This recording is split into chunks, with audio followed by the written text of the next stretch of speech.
Shri Gurubhyo Namaha.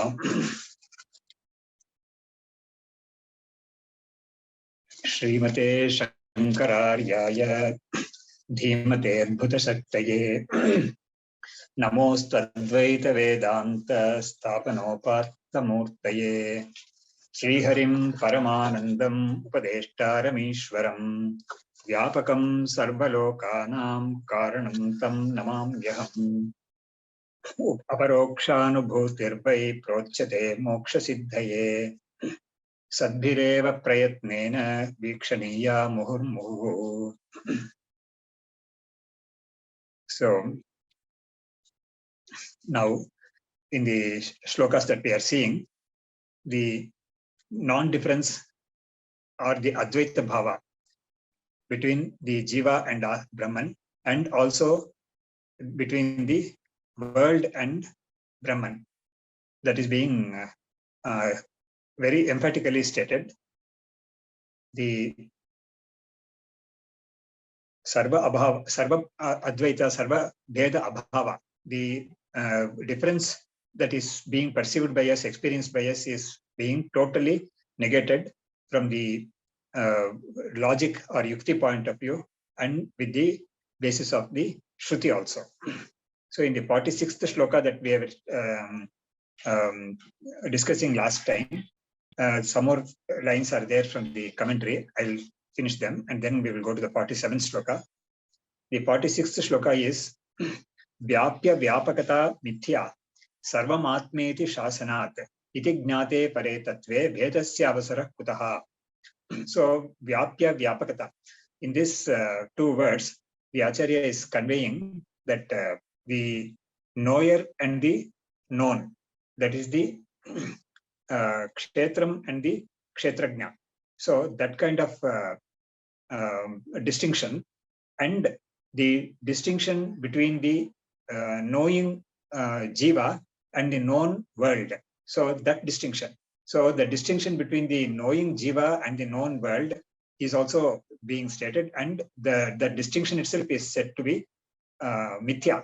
So what is being done is the entire knower, knowing, known, that triputi is being negated, and what is being retained without negating or unnegatable is the Chaitanyam, Shuddha Chaitanyam, which is called Kshetrajna in the 13th chapter. So that kind of those words are being used here in the sense of the knower, knowing, and all that. So Vyapya Vyapakata. So Vyapaka is the Vyapya is the Antara. That is the one who is the body-mind complex. So that is the one which is the tool, or which is the instrument with which the Jiva interacts with the outside world. So the outside world is called Vyapaka, and that is called Bahyam. That's what the Acharya clarifies in the commentary. And the knower is called knower, or the body-mind complex, that instrument which is the one which is used to know the outside world.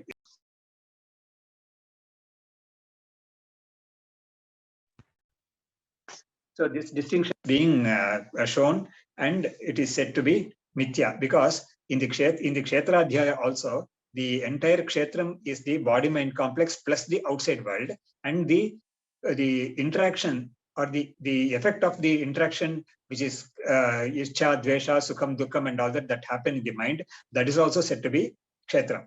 And the entire Kshetram is negated as mithya in the last sloka of that chapter, 13th chapter, Bhuta Prakriti Moksham Cha. So that is a word which denies any existence for the entire observed world.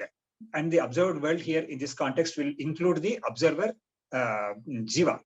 But the consciousness that illumines both the observer and the observed world, that is the Kshetrajna, and that is the Shuddha Chaitanya, that is Brahman. So that is the Gita scheme. So that scheme is definitely very, very useful to understand this sloka also.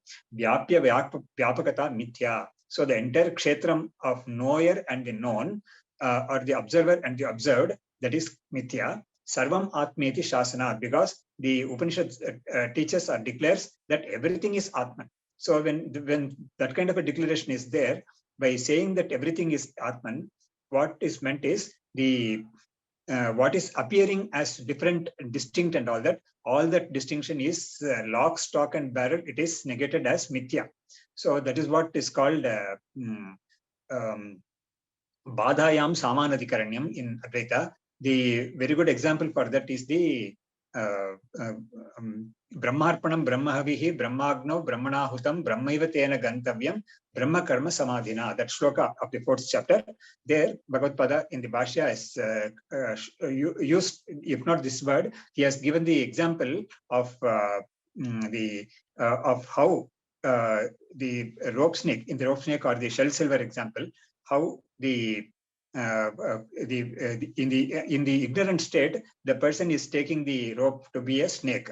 And when he is informed, when he gets the knowledge of the underlying rope, what happens is the expression is what appeared as snake is rope alone. So snake is equal to rope. So this or rope is equal to snake. This kind of equation is meaningless in the normal sense. But then in the sense of this Advaitic realization, the meaning will be the equation will be very, very relevant, and that is the one which has to be given.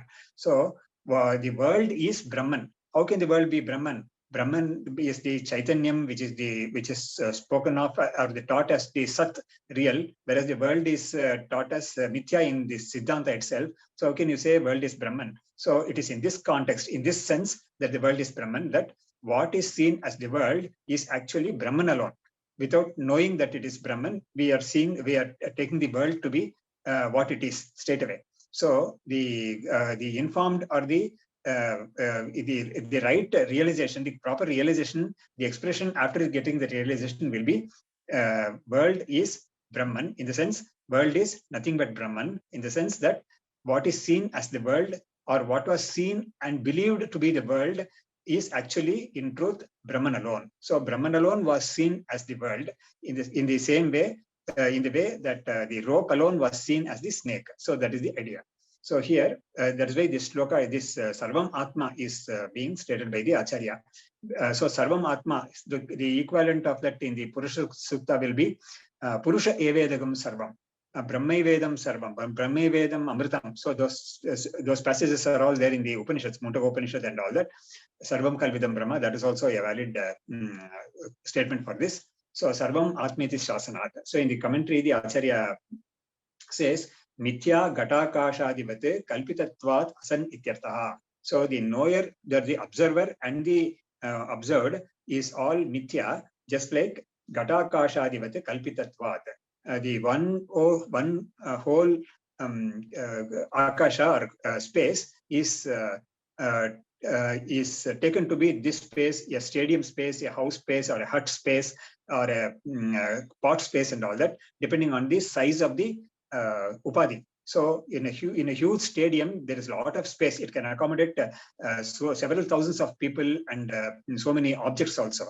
Whereas in a small room, not so many things can be accommodated. But yet we use the word small room space and the stadium space. Both are actually space only. Only thing is that there is a bigger upadhi and a smaller upadhi. So this is how we have to see this. So in the same way here also, the knower upadhi and the known upadhi, both are upadhis only. So knower is also actually the Panchakoshas also are Brahman alone, Chaitanyam alone in truth, and the outside world also is Chaitanyam alone in truth. So the best example for us to relate to it will be our own dream experience, where the person who is lying on the bed and dreaming, in his dream, there is the whole world where so many objects and so many people are there, so many things are happening. And this person also identifies himself to be one among them. And he, after waking up, he recalls or he shares with somebody else that experience. I was giving these things to some other people and they were taking it, and I was hearing some music and things like that. So this person is also there in the dream, within the dream. But then he is interacting with so many other objects and so many other people also. But then the whole thing is an imagination in his own mind. So this whole thing, including the knower and the known and the pramata and the prameya, everything is actually imagination only. Everything is actually a manifestation of his own true self. So in the same way, here also, mithya ghatakashadivat kalpitatvat asannityataha. Just since they are all only imagined, wrongly being done in Vyavahara, wrongly being transacted in Vyavahara, they are all ultimately mithya. Tatra pramanamaha sarvamiti. Idam brahma, idam kshatram, idam iti prakritya, idam sarvam yadayam atma. So this is a passage in the Brihadaranyaka Upanishad 2.4.6, where the Upanishad says that it's very interesting there. The Upanishad says that if anybody thinks, the Upanishad uses certain words there, certain concepts there, and through that it wants to show that everything is Brahman. So the concepts of Brahmana Jati, the Kshatriya Jati, and so many other things are taken up there. So the Upanishad begins by saying that if someone thinks that this Brahmana Jati is distinct from this Atman, then that Brahmana Jati itself will drive away this person who is distinguishing it from the Atman.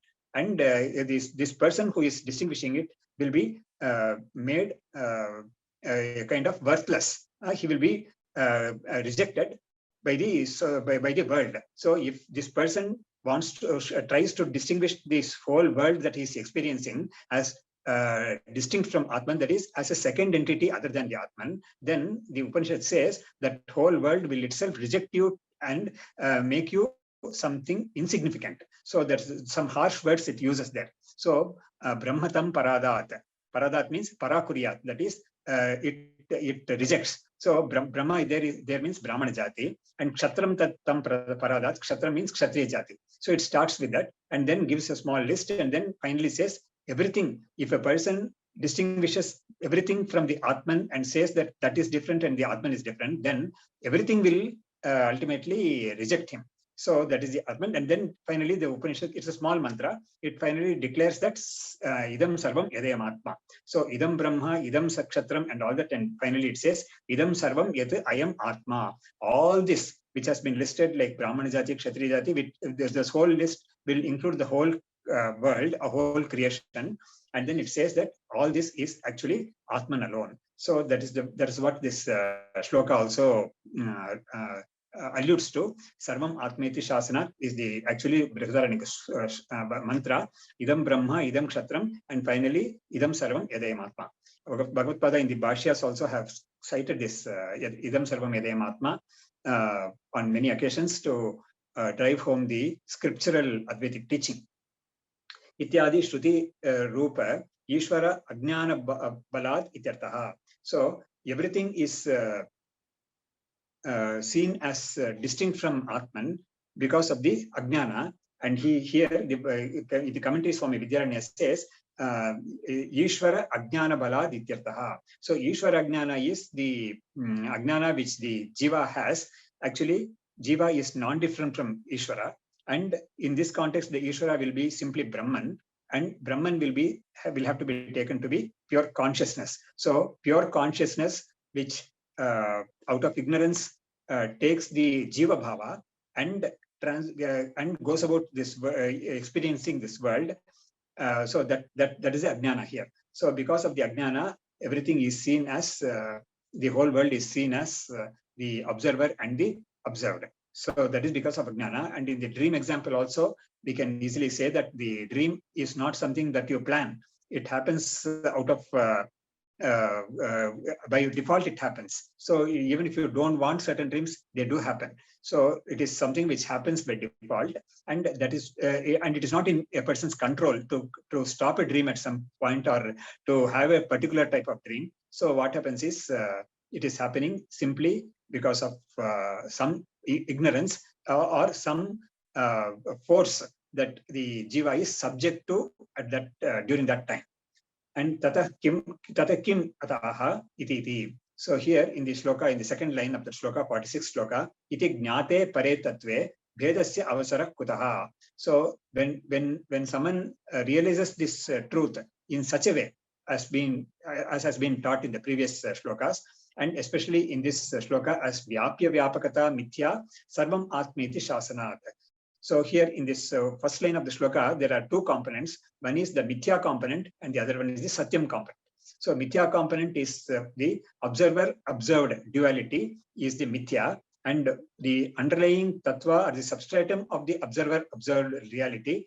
In the dream example, the dreamer, the person who lies in the on the bed and dreams, he alone gets up in the morning, after the dream, wakes up after the dream, but then what all was seen in the dream is now no longer available. But this person is available as he is. So he alone is Satyam, and whatever is seen in the dream as observer and observed, that duality, the whole thing is mithya. In the same way here also, when the tattva is realized, it will be very clearly known that the Vyapya Vyapakata mithya, that is the observer-observed duality is mithya, and the underlying substratum, that is Brahman alone, is Satyam.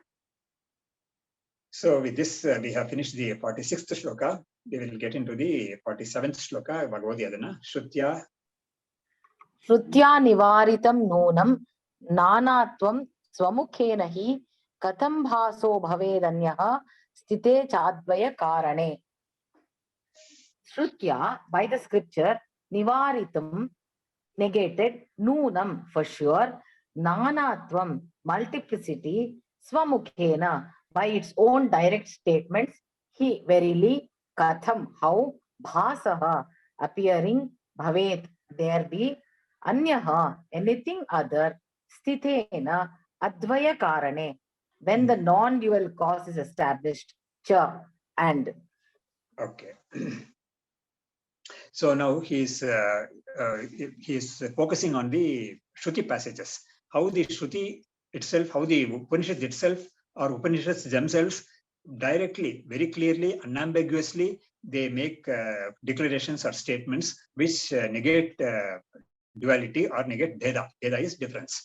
And also establish Abheda, that is non-duality or Brahman as the truth, and negate the world or world experience as the mithya or unreal. So here the shloka, Shrutya nivaritam nunam nanatvam. By the Shruti, this nanatvam is multiplicity, that is duality, has been nivaritam, has been negated nunam very emphatically by the Shruti itself. Swamukhenahi, by its own words, by direct words, unambiguous words. It is not making any convoluted statements, straight statements which very clearly mean the world is mithya. That kind of statements, or duality is mithya, or nanatva or multiplicity is unreal, or it is wrong. It is a wrong perception. So that kinds of statements are there. Swamukhenahi katam bhasaha bhavet anyaha sthite cha advaya karane. So when the non-dual undifferentiated substratum or the cause is very clearly realized, how can the difference or anything other than the Atman or Brahman can have any existence at all? So that is the shloka. So in the commentary, the Swami Vidyaranya takes up the concepts and gives very good explanations. Nanu pratyakshena bhasamanaha vyapya vyapaka bhavaha katam mithya ityashankyaha shrutya iti. So in the previous shloka, it was very clearly stated that the observer-observed duality is mithya. So now this shloka that follows that shloka has this question in mind and the reply for that question. What is the question? When this observer-observed duality is so very clear to all of us, and we don't have any doubt about it at all, how can you say that it is mithya? So that is a question. So the reply will be that Shruti itself is, so this observer-observed duality is experienced by us directly. That's pratyaksha. It is so pratyaksha, very clear to us. But then how can you say that it is mithya? So the Shruti is teaching us something which we do not know, which we can't realize ourselves. That is why the Shruti's presence is required. Shruti's role is there, can be appreciated only because it teaches us something which we do not know by ourselves. So something new, something unknown to us is being taught by this Shruti. So we have to definitely give importance to it and take it, bowing to it. That's why Bhagavad Pada places Shruti at the highest pedestal For him, nothing is equal to the Shruti. So that is the greatest pramana. He has given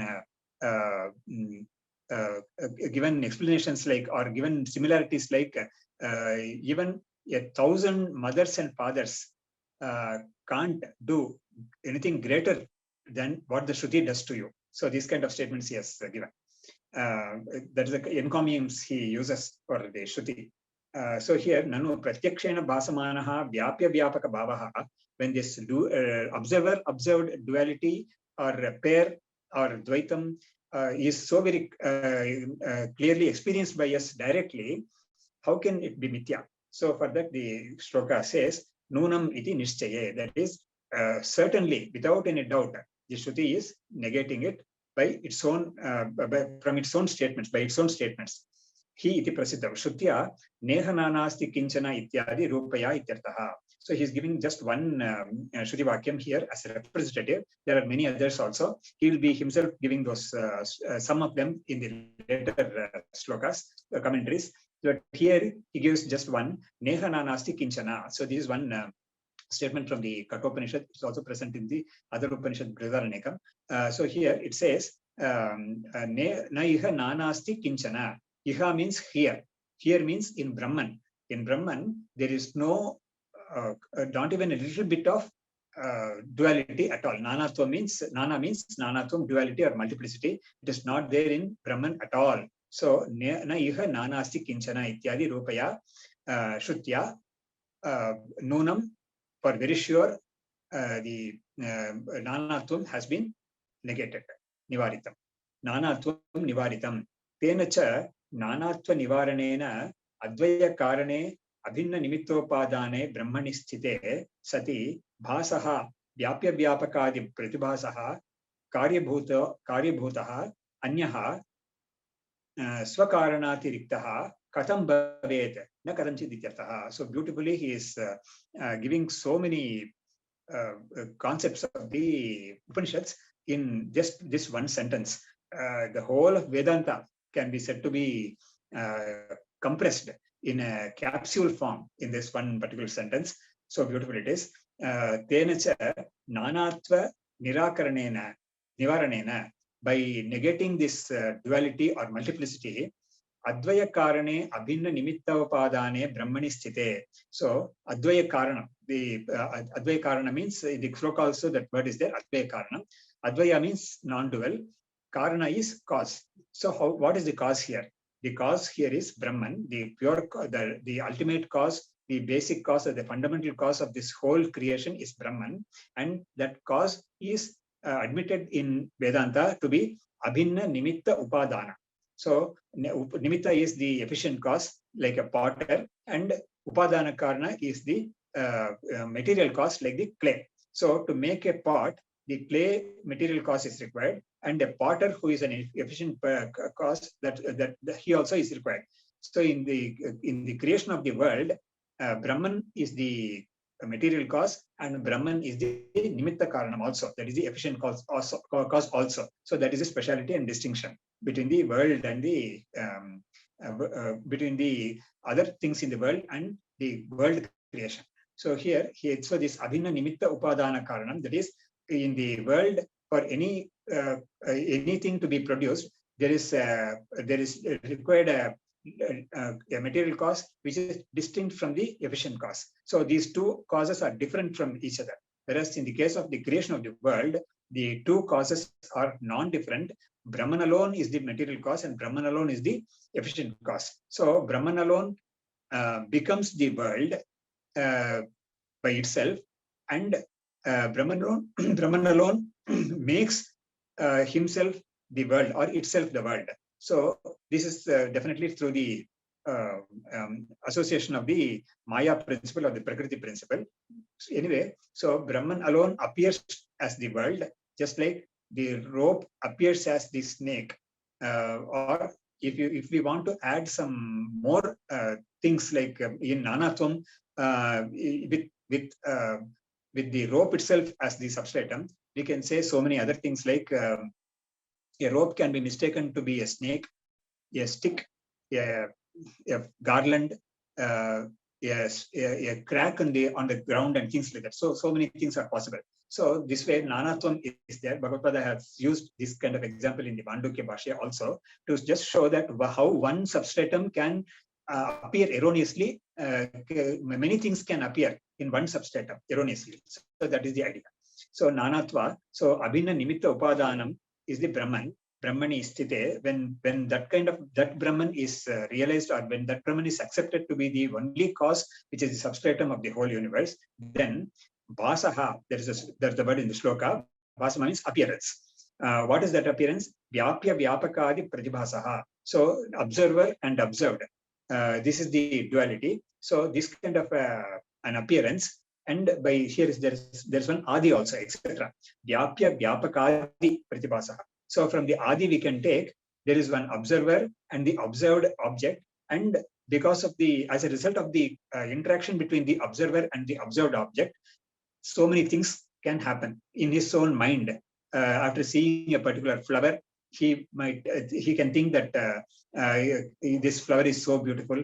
Let me offer it to my beloved God. So this kind of things can happen. So any reaction that happens is covered by this Adipada. So in the Tripati also, when we enumerate the Tripati, there is the Pramata who is a knower, and the Pramanam is the instruments with which he knows, and the Prameyam is the object that he knows. And as a result of this application of these three, what happens is Pramiti, the knowledge happens. So a person through the eyes sees a pot and finally says that I know the pot now. So that I know the pot now is the Pramiti. So Pramata, Pramanam, Prameyam, and Pramiti, all these things are the components in any perception experience. So these things are all covered here. So this Nanatva containing the Pramatru, Pramanam, Prameyam, and Pramiti and all that, how can this remain as real when we come to know that there is one substratum alone, which is the truth, which is the Brahman, which is Brahman. So in the normal perception experience also, this Pramata, Pramanam, Prameya, and Pramiti, all these four, the Shastra, Vedanta Shastra teaches, all these four are illumined in one go by the Sakshi, which is the Atman. So the consciousness, pure consciousness, which is the Atman, in one go, it illumines the knower, the knowing, that is the knowing process, and the knowing instruments, and the known object, and the knowledge which arises out of that application. So here, the so in one go, this Atma Chaitanyam illumines all this. So what happens is, here is, it is something like a person who is dreaming, who is lying on the bed and dreaming. Actually, what all happens in the dream is illumined by him only, by his consciousness only, his Atma Chaitanya only. So to show that this person who dreams, or the Jiva, is Swayam Prakasha, it doesn't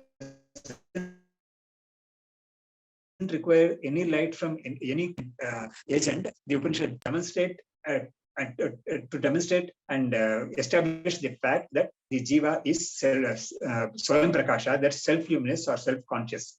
So this is the idea. Here also the same thing is happening on in the cosmic level, in the higher Vyapaka, that is the Samashti level.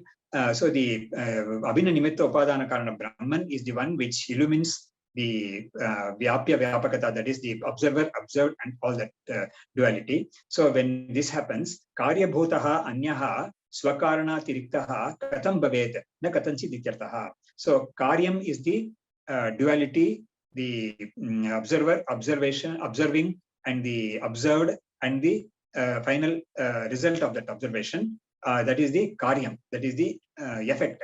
And the Karanam is this one Brahman, or the one Atman, which is illumining all this. So actually, when this truth is known, the Karyam, that is the observer, observed, and all the duality, it will be known to be non-different from the cause. That is, the Upanishad itself, for example, in the Chandogya, it teaches that the clay products are unreal because they are only name and forms. but what is real in them is clay alone. That is the material cause, the material cause which is in and through all of them.